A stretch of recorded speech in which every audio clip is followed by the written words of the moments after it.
I'm Natalie Thompson. I'm the land use planner, and I'm here today with Robert Burgess of the Planning Board, and we're here to talk about lights.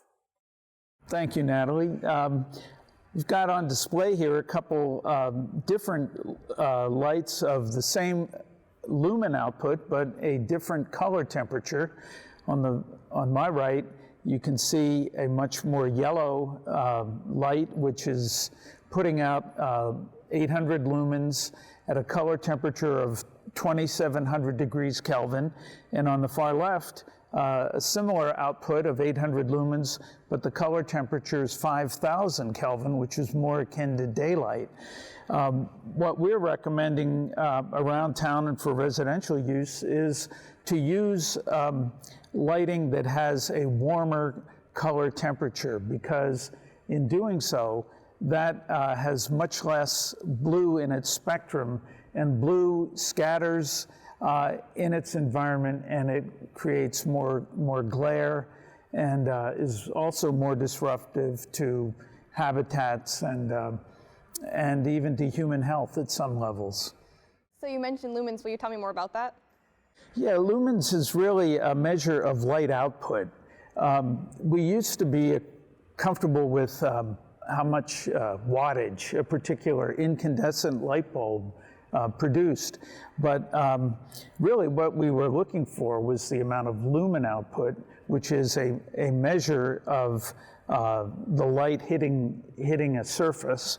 And lumens are really the better way to compare different bulbs when you're looking for their intended use. Each of these bulbs puts out about 800 lumens, which was the equivalent to about a 60-watt incandescent bulb, but because they are LEDs, they use about 1/5 as much electricity. So they're far more efficient and are pretty much what's in the marketplace today.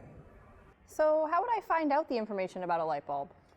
Well, this, for example, shows right on every package of light bulbs. In fact, there's a small square on the back side of the box that will give you an explanation of where this bulb is on the spectrum of light, from warm to very white, bright light. And it also shows you the lumen output of the particular bulb.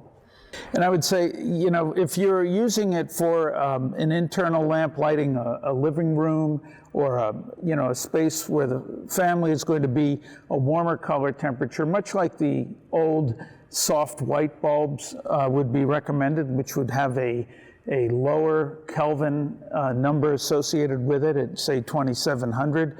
But if you have a workspace or in your garage or someplace that where the atmospherics are not as important, but you want a cleaner, more daylight type light, you would go with a higher color temperature bulb. This demonstration in front of you shows what happens with an unshielded, undirected outside street light, for example. You can see it's throwing light all around, but in the immediate vicinity of the light post itself, there is a very dark shadow. And this is what happens with bad outdoor lighting. We can light one area while creating dark shadows in other areas that are contrary to public safety and just safe maneuvering in the area. But if we shield the light, as they should be shielded, you'll see a remarkable change in visibility. If this lamp were shielded, you could suddenly now see the ground.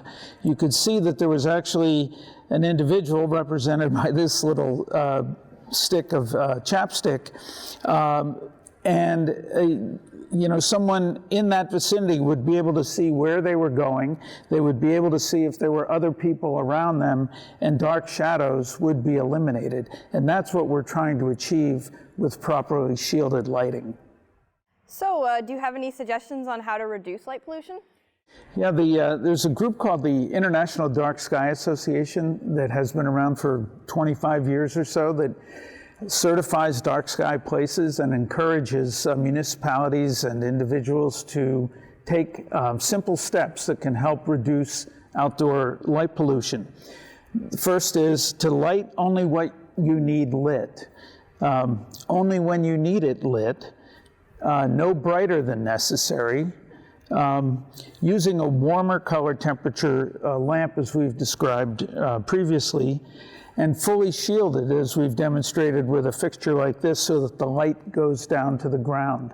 So by taking those steps, people can control the environment around their home, protect the habitat of all number of creatures, everything from insects to mammals that may live in around their home, and reduce their consumption of electricity, which saves them money.